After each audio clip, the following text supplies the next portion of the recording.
Kifo, kifo, kifo, kifo, kifo, kifo, kifo, kifo, kifo haina huruma.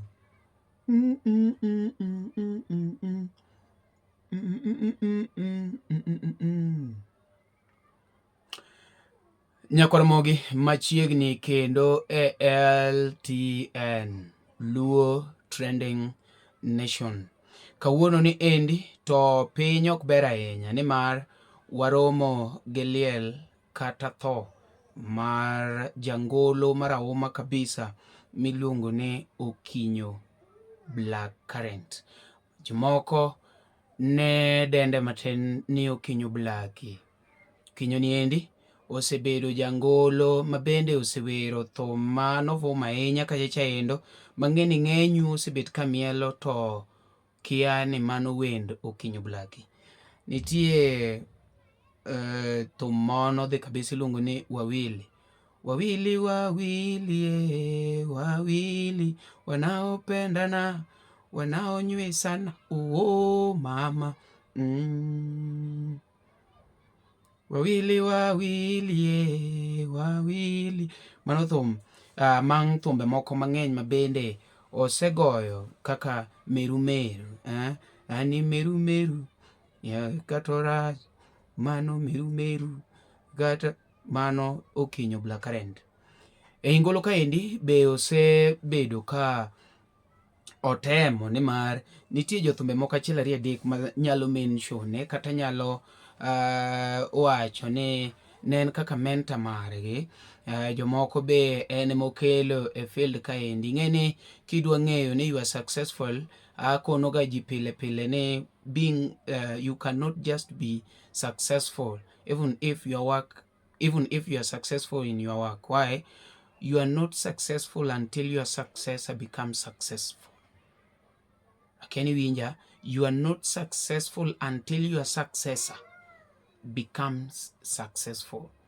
Manyiso ni kopo ni in japuonj, pod ok in japuonj maber nyaka ng'ami puonjo wuog ni nyalo puonjo ji. Iwinjo, not necessarily ni nyaka obed japuonj, but nikech teaching is your profession, you are not successful until ng'ami puonjo yud profession ma embe owach ni mache japuonjna. So kaka thum sani wanyalo wacho ni Opija Kaeli father is successful. Why? Because his success ma en Prince Enda sani en successful. Koro Opija is successful. Iwinjo? Koro wanyalo wacho ni Okinyo Blacky be is also successful nikech nitie jok ma oseketo her successors ni e field kaendi kendo they can come out magiwach ni an Okinyo Blacky notimo na bla bla bla bla. Koro nonende bade kacha chaendo kendo maleng' madonjonwa gi sani en ni osebedo kotuore kacha chaendo. Mano information ma wan go sani kaka jo LTN ni osebedo kacha ko otuore. Mano kela e gimoro achiel ni wan so concerned gi ng'ama otho molo ng'ama ngima. And nagombo kwayo ni wawero post jomotho kwakia kata ni ang'o monege. For example sani koponi ati penjo joma ng'eny ni ang'o onego Okinyo, ibiro yudo ka ng'ato wacho ni an akia, an ayudo kikete. En oyudo kikete to en free mar post. Rest in peace. Iwinjo? Ji ose design poster, ji otimo achiel ariyo adek. Ang'a monowa wan kaka joluo wati gi strength mwatiyogo ka ng'ato thoni sama ng'ato pod ngima. Apani wanyalo loko ngima ji mang'eny. We can change the lives of different people. Wan gi jok mang'eny man gi followers. Masani kata koponi ati wawach ni ati Okinyo ne ngima to kone ni bwana adwa ni land na gina ne ipost na post e page ni kanyo. Bro koni bro miya pesa di. Iwinjo? Bei nyalo miyo ng'ato ok post giri. Orito kitho mondo ket for free. Jok man gi followers ine makoro wawuoyo kodu. Facebookers, TikTokers. Iwinjo? they'll need money. They'll need money for them to post you, but kitho to they give you that free platform. Oko gima ber ahinya onego wach ni Nyasaye oseketi e that part. Watim go promotion. Secondly, iyudo ka wan gi grube mang'eny mag thum. In fact, we don't care. We don't care about Umari. We don't care. Ya Umari chatindo de kanye no. Wan gi mwatimo, eni kwa seketo lengwa kanyo to sawa. Iwinjo, maybe koponi ati wane grube kaka artist kendwa, wanyalo kuotho kanyo. Iwinjo, koponi wane group kaka managers kendwa, wanyalo kuotho kanyo nikech wa trustre. Iwinjo, wanyalo go moshene. Kata wanyalo kao nebni ji achiel ariyo adek mane group kanyo, twadhigo kando. Iwinjo, twachako analyze gigewa kaka wang'eyo. Wa analyze Omari. Iwinjo, wa analyze jathum mang'ane, wa analyze sana jok mok winjre kodwa to koro wa analyze seriously.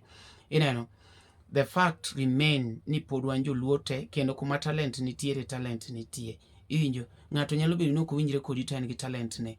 Just accept. Iwinjo, wadhi mbele. Koponi ok ineno ka Omari ok post for long, you can inquire, you know. Sana jok ma wan gi group ma koro osiepe moko winjre wacho ni ati no. In fact, gin to koro gin very happy koponi watho. Koro wach jomwa winjre go. Keep checking on your friends. Ineno, keep checking on your friends. Ineno, nitiere gik moko matimore ga sana ne wasani ma is not good. Fans ema duogo konyogi. In most cases, fans ema konyo ga wasani. Fans. Wasani to fans. Fans. Nge kata kuma ji ogole 2 million, ibiro yuro fans. Koro, wambe kaka wan wasani, it is high time, waere uru. Ireno, gige owora gi anana nyalo, kia ng'ane okwinjre koda ng'ane kuma dhie onge, wachokre uru. Iwinjo, thum en season. Ubiro ndalo moko to dhi. In pod ibiro dong kaka in no, to ge friendship, jok miloso go pod ubiro move go on. Iwinjo, make good rapport with people. Wiketo ni samoro Nyasaye oseketi kumoro matin, kibahati tu ibedo kumoro, kori chako bedo gi klasi moro kasto i look down upon jomodong'. But jomi look down upon go kotho, to una kanyo seriously. Udhi choko mushene how it was, nokotimore maber. Koro un kaka joluo anta kweru. Iwinjo, it is high time ung'iye ngima ji molo kaka ung'iyo tho mar ji. Gimomiyo be waseyudo ni ung'iyo tho mar ji, nitiere achiel kuomwa madhi bet kaka jakom komiti. Iwinjo, kosebedo jakom komiti tindiko pige madhi korgo mari, indiko kata ndi 10,000 bottles, tidhi nyiewo 5,000. Macha gidong' gi chamo. Ineno, manyiso ni ok ni gidonjo ni gin concerned kata githon. It is business also. Igolo lewni. Koro usolo kata 1 million madhi korwa. 1 million ni ukwongo chamo 500 medong' itimo ka achiel ariyo adek. Dala tuwe 5,000. It's not making sense at all. Gimadhi malandore en ni nosol million. Iwinjo. Then kusedhi e liel koni, kai maji be chodore, kai mikawe mushene kendo, uketho gini. Iwinjo. To koro jok moko machalo mari gini ne pod onge. Sani koro kakwa biro ni tigeni en na dieri. In fact, kata liete go opu chako analyze achiel kachiel. Kakitimori, nyaka ung'e. An ok ubunena physically, nikech an ka jusenena to jomoko ng'wonyo, Omari niga. Wan koro ambassadors, mabubiro biro kanyo. Kidhi e liend ng'ato, udhi ninduru kanyo, wagoli. Waketi ka. Ok ni kechi koro ni wachai kata wadwa ketho nyingi, wadwa nulokru mondo joluo obede jok moko ma ji nyalo admire. Iwinjo, koro nikech field otamuloko, koro wan mwabiro kaka koro wadonjo ni. En adieri, gik moko miolo go ji ni ati yom, kia nang'o, mit, tung'e maber gima ng'ato timo to kudwa wacho, ka. This time round kata kineko to wayudo evidence. Iwinjo, ni idwa kata ni ati jathum mawuok idwa hit gi nying ng'ato. Idwa nego ng'ato kwa yudo evidence. Mwaluoyo ga joka no mwacho kanyo te medhiega. Waketi ka. Nyaka wabed joma becho. mung'ene ngima ng'ato is so important molo thone muneno post gi rest in peace. Wan sani kata gi jothumbe mang'eny ma legend iwinjo ma ji onego bedie kata nie tuloso kata festival moro yearly tuluonge jok moko machalo Sogo Winyo, iwinjo jok machalo Sito machalo Rede. People are not talking about them, iwinjo mana sama gimoro wuok makoro idwaro ji gini achiel. Onego bed ni eti sani ne wan gi festival moro ma at least wang'ego wamiyo godo jok ma the legends respect to gi luor makor ka korgi, iwinjo. En warito mana pako ji ka ng'ato osetho kore kani this person changed, I don't know what nonsense ma miriambo ma be onge kata mane pach ng'ato.